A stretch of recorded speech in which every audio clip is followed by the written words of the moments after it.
믿음의 눈을 떠라, 믿음의 눈을 떠라라는 제목으로 말씀 전하겠습니다.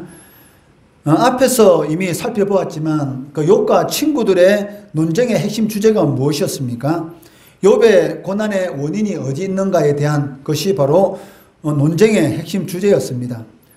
그렇지만 그 하나님께서 욥에게 계속 말씀을 하고 계시는데 이어서 계속되는 하나님의 말씀에는 욥의 고난의 의미가 무엇인지에 대해서, 즉 욥의 고난의 원인에 대해서는 전혀 언급이 없는 그러한 말씀만 하나님께 하고 계시다는 것입니다.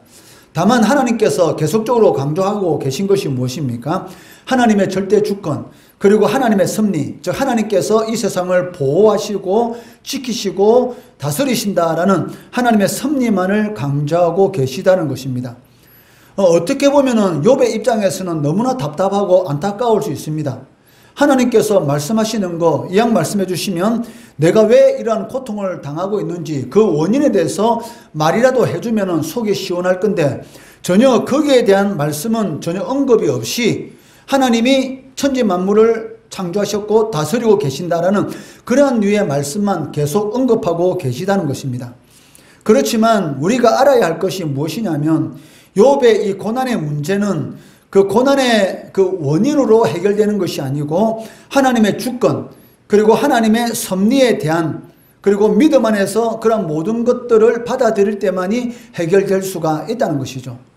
즉 하나님의 절대 주권과 하나님의 이 섭리가 그 주제가 될 때만이 욥의 고난의 문제가 해결될 수 있다는 것입니다. 그렇기 때문에 하나님께서는 오늘 본문 말씀에서도 우주에 있는 별들, 그리고 행성, 태양, 달, 이 천체와 기상을 주관하시는 그 하나님의 크신 능력에 대해서 강조하고 있는 것을 볼 수가 있습니다. 22절 말씀해 보시면 하나님은 욥에게 질문하고 계시는데 너가 눈곳간에 들어간 적이 있느냐, 또 우박창고를 보았느냐라고 말씀하고 계십니다. 그리고 이어서 23절 말씀에는 환난 때와 교정과 전쟁의 날을 위해서 이것들을 남겨두었다라고 말씀하고 계시다는 것입니다. 22절, 23절 말씀해 보시면 내가 눈곳간에 들어갔었느냐, 우박창고를 보았느냐, 내가 환난 때와 교정과 전쟁의 날을 위하여 이것을 남겨두었노라라고 말씀하고 계십니다. 우리가 알고 있다시피 눈곳간이라는 것은 없습니다. 그리고 우박창고 역시 존재하지 않습니다.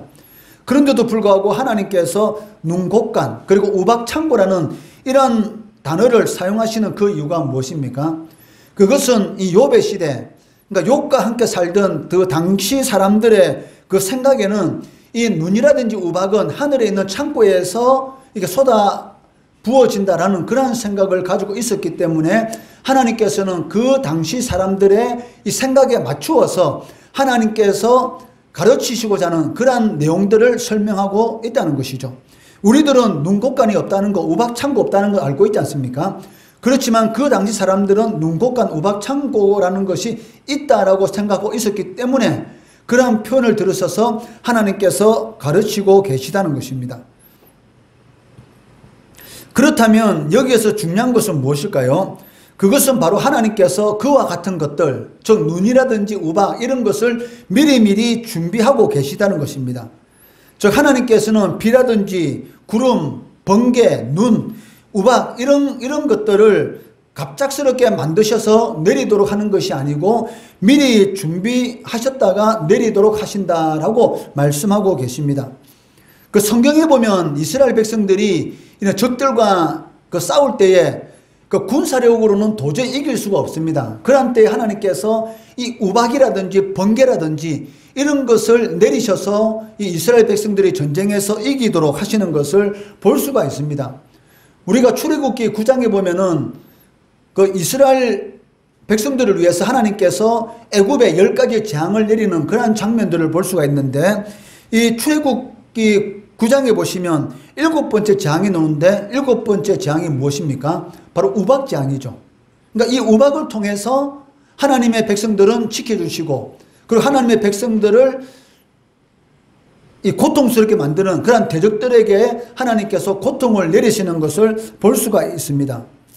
그리고 여호수아 10장에 보시면 여호수아가 가나안 연합군과 전쟁하는 그런 장면이 나오고 있습니다. 도저히 연합군과의 싸움에서 이 이스라엘 백성들이 이길 수가 없습니다. 그런데 이 가나안 연합군과의 싸움에서 전쟁에서 승리하게 되는 것이죠. 그 이유가 무엇입니까? 여호수아 10장 11절 말씀해 보시면 그들이 이스라엘 앞에서 도망하여 벳호론의 비탈에서 내려갈 때에 여호와께서 하늘에서 큰 우박덩이를 아세가에 이르기까지 내리시매 그들이 죽었으니 이스라엘 자손의 칼에 죽은 자보다 우박에 죽은 자가 더 많았더라. 즉 이스라엘 백성들과 이 가나안 연합군의 전쟁 가운데서 칼에 죽은 것보다 하나님께서 우박을 내리셔서 이스라엘 대적들을 더 많이 죽이셨다라고 말씀하고 계시다는 것이죠. 이처럼 우박이라든지 번개라든지 이 비를 통해서 하나님께서 이스라엘 백성들을 이 전쟁 가운데서 승리할 때에 미리 준비하셨다가 사용하는 것을 볼 수가 있습니다. 어쩌면 오늘날 이 시대를 살아가는 여러분들은 이런 것들을 하나의 자연현상으로만 아마 받아들일 수도 있습니다. 또한 현대의 많은 사람들은 우연히 그렇게 되었지 여호수아가 전쟁할 때 우박에 내린 것은 우연히 어쩌다가 그렇게 되었을지라고 생각할 수도 있지만 예수를 믿는 여러분들은 하나님을 믿는 여러분들은 우연이라는 생각을 하면 안 된다는 것이죠. 왜? 하나님의 섭리 가운데서 우연이라는 것은 없습니다.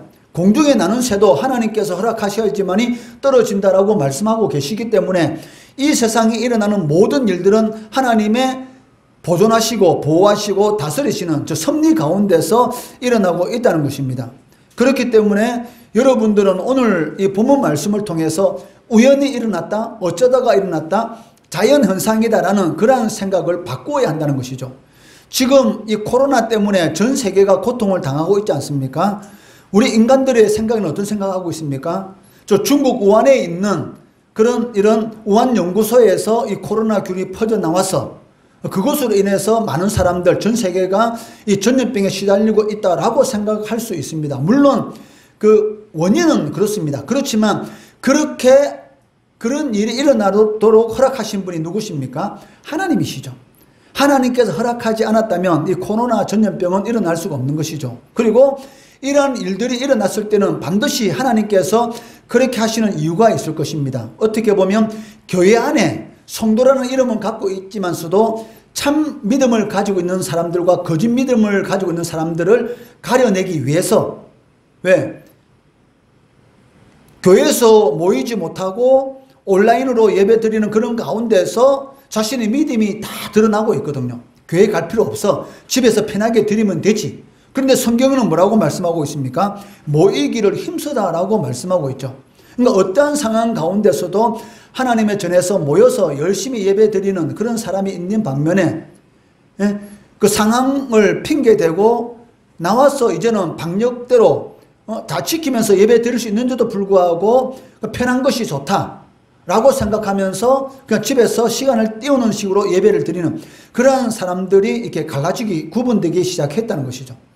그리고 심지어는 믿음을 잃어버리는 그런 사람들까지 나오게 되었다는 것입니다. 왜? 코로나로 인해서 교회가 세상으로부터 여러 가지 어려운 일을 당했지 않습니까? 그런 가운데 나는 예수 믿는 사람입니다라는 것을 숨기고 부인하는 예수 안 믿는 것처럼 행동하는 그런 사람들이 나타나기 시작한 것이죠.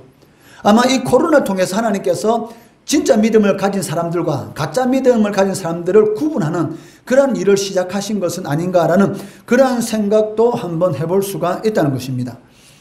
욥기 1장에 보시면 욥의 자녀들이 욥의 큰아들 집에서 잔치를 하다가 어떻게 됐습니까? 큰 바람이 불어와서 집 내 모퉁이를 치게 되었고 그로 인해서 집이 무너져서 10명의 자녀들이 순식간에 다 죽음을 당했습니다. 이것은 단순한 자연현상이 아니었죠. 우리가 욥기를 보면은 거기에는 욥이 알지 못하는 하나님의 섭리 그리고 하나님의 역사가 있었다는 것이죠. 즉 천상에서 하나님과 이 사탄과의 어떤 이야기가 일어나고 그 이야기 가운데 하나님께서 사탄에게 허락하신 그 영역 안에서 이 집이 무너져서 그 자녀들이 죽게 되는 그런 일들이 일어나는 것을 우리는 알 수가 있었습니다. 이처럼 그 당시 욥은 몰랐죠. 그렇지만 우리는 욥기 책을 보고 있기 때문에 그걸 알고 있는 것이죠. 마찬가지입니다. 이 세상에서 일어나는 모든 일들은 하나님의 섭리 가운데서 하나님의 허락하심 가운데서 일어날 수밖에 없다는 것입니다. 하나님께서는 천지 만물을 창조하신 이후로 인류 역사에 대한 통치, 즉 지키시고 보호하시고 다스리시는 그러한 역사를 단 한 번도 단 한 순간도 놓아 보신 적이 없다는 것입니다. 마태복음 10장 29절 말씀해 보시면 이렇게 기록되어 있습니다. 참새 2마리가 한 아사리온은 몇 천 원 정도밖에, 한 3천 원 4천 원 정도밖에 안 되는 돈입니다. 참새 2마리가 한 아사리온에 팔리지 않느냐. 그러나 너희 아버지께서 허락하지 아니하시면 그 하나도 땅에 떨어지지 않을 것이다. 공중에 날아가는 새가 사람들 손에 땅에 떨어져서 사람에게 잡혀서, 그리고 그 팔리는 것도 하나님께서 허락하셨기 때문에 가능하다라고 말씀하고 계시다는 것입니다. 하물며 이거보다 더 큰 이 천재지변, 기상현상, 우박이 내리고 내성이 쏟아지는 그러한 변화는 하나님의 섭리가 아니고서는 일어날 수가 없다라는 것을 강조하고 계시다는 것이죠. 그렇기 때문에 성도들은 기상의 작은 변화, 또 코로나와 같은 이런 전염병 사태가 났을 때에 하나님께서 왜 이러한 일을 허락하셨을까? 단순히 그냥 사람이 실수를 해서 코로나 바이러스가 나왔기 때문에 전염병에 걸렸다라고 생각하는 것이 아니고, 하나님께서 왜 이 일을 전 세계에 허락하셨을까? 그러한 부분들을 깊이 생각해보고 하나님의 뜻을 묻는 그런 진지함과 경건함의 신앙생활이 필요하다는 것입니다. 이어지는 24절의 말씀은 인간이 사물을 보는 눈에 대한 아주 귀중한 교훈을 우리에게 주고 있습니다. 24절 말씀해 보시면 광명이 어느 길로 뻗치며 동풍이 어느 길로 땅에 흩어지느냐라고 말씀합니다. 여기 광명은 빛을 의미하고 있습니다. 그런데 그 빛이 어디에서 뿌려지고 나누어지는지 아느냐라고 묻고 계시다는 것입니다. 여러분들이 알고 있지 않습니까? 빛은 직선 운동만을 할 수가 있습니다. 그런데 빛의 입자가 어디에서 나눠지는지 우리가 눈으로 빛을 보고 있으면서도 불구하고 전혀 모른다는 것입니다. 또한 24절 하반절 말씀해 보시면 동풍이 어느 길로 말미암아 흩어지는지 아느냐라고 묻고 계십니다. 이 동풍은 모래를 동반한 거센 바람을 의미하고 있는데, 이 바람이 팔레스틴 지역에 몰아치게 되면 곡식은 다 말라 죽는 것이죠. 왜? 엄청난 열을 동반한 바람이기 때문에 이 바람이 불어오게 되면은 이 곡식이 다 말라 죽는 그러한 일이 일어나는 것을 볼 수가 있습니다. 성경에 보면 홍해 바다가 하나님께서 이 동풍을 부르셔서 홍해 바다가 갈라지고, 그리고 그 바닥이 완전히 마르는 그러한 역사가 있었지 않습니까? 출애굽기 14장 21절 말씀해 보시면 모세가 바다 위로 손을 내밀매 하나님께서 큰 동풍이 밤새도록 바닷물을 물러가게 하시니 물이 갈라져 바다가 어떤 땅이 되었다? 마른 땅이 된지라. 바다 속의 바닥은 얼마나 진흙탕 바닥이었습니까? 그런데 이 동풍이 몰아치니까, 이 열기를 품은 동풍이 몰아치니까 바다가 갈라지면서 그 바닥이 사람이 건너갈 수 있도록 이렇게 마른 땅이 되었다라고 기록되어 있다는 것이죠. 그런데 이러한 동풍조차도 어디에서 와서 어디로 가는지 전혀 인간들은 눈으로 보고 몸으로 체험하고 있지만 알 수가 없다는 것입니다. 이처럼 하나님께서 이러한 말씀을 하시는 이유가 무엇일까요? 그것은 욥이 마치 모든 것을 다 아는 것처럼 하나님 앞에 하소연하고 탄식하고 있는데, 실질적으로는 인간이라는 근본적으로 무식하다, 인간은 근본적으로 무지하다라는 것을 깨닫도록 하시기 위해서 이렇게 말씀하고 계시다는 것입니다. 그렇다면 누가 진정으로 현명한 사람이겠습니까? 그것은 자신의 육안으로 본 것만을 전적으로 의지하지 않는 사람, 그 사람이 현명한 사람이다라고 할 수가 있을 것입니다. 공기가 눈에 보입니까?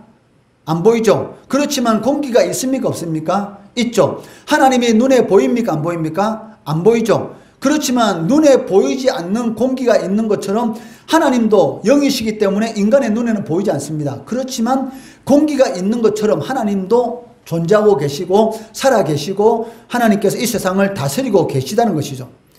예수님 당시에 유대인들은 로마의 압제하에 있었기 때문에 오랫도록 다윗과 같은 메시아를 기다리고 있었습니다. 그때 메시아이신 예수님이, 즉 하나님의 아들이신 예수님께서 육신을 입고 이 세상에 오셨죠.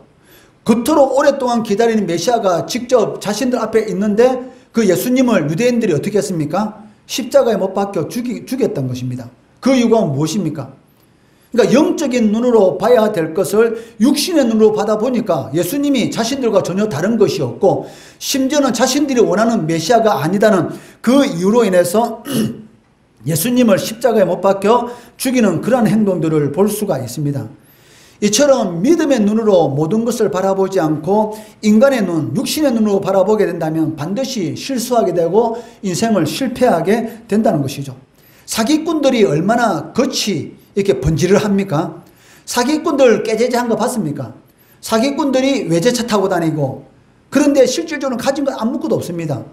가진 것 아무것도 없는 사기꾼들의 차는 외제차, 양복은 몇백만 원 하는 그런 것이 번지르라는 그런 양복을 입고 다녀요. 왜? 그래야지 다른 사람에게 사기칠 수가 있지 않습니까? 왜? 마치 엄청나게 많은 것을 가지고 있는 사람처럼. 그러니까 그것이 번지르한 것. 그러니까 눈으로 보는 것, 눈에 보이는 것을 따라서 모든 일을 결정하게 되면 이처럼 반드시 사기꾼에게 속아 넘어가는 것처럼 그러한 이 오류, 실패를 저지를 수가 있다는 것입니다. 그렇기 때문에 여러분들은 절대로 눈으로 보이는 것이 다가 아니다 라는 생각을 하시고 항상 어떤 일을 결정함에 있어서 누구에게 물어야 되겠습니까? 하나님께 물어야 되는 것이죠. 그래서 믿음의 눈을 뜨고 보는 사람들이 그 인생이 성공을 할 수가 있다는 것이죠.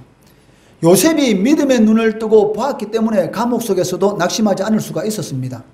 다윗이 자신의 장인인 사울왕에게 10년 이상 쫓겨다니는 그런 목숨이 위협받는 그런 상황 가운데서도 믿음의 눈으로 바라보았기 때문에 사망의 엄침한 골짜기 가운데서도 두려워하지 않았다는 것이죠. 그렇기 때문에 절대로 여러분의 눈, 여러분의 제한된 생각으로 너무 자신의 생각에 의존하지 마시기 바랍니다. 나는 환경이 나빠서 성공할 수 없어. 나는 가진 것이 없었기 때문에 아무것도 하지 않을 거야. 이렇게 스스로 자신을 낮추지 마시고 여러분들은 하나님의 자녀입니다. 천지 만물을 창조하시고 모든 것을 가지고 계신 하나님의 자녀이기 때문에 여러분들이 믿음의 눈만 뜨면은 하늘 창고에 있는 모든 것이 누구 것입니까? 바로 여러분들 것이 될 수가 있다는 것이죠. 그렇기 때문에 육신의 눈으로 환경과 상황에 낙심하지 마시고 그 낙심할 수밖에 없는 그런 상황을 초월해서 역사하시는 그 하나님을 믿음의 눈을 뜨고 보면서 승리의 길, 믿음의 길, 그리고 하나님께서 예배하신 복된 길 걸어가시는 우리 성도들, 우리 주일학교 학생들 되기를 주의 이름으로 축원합니다.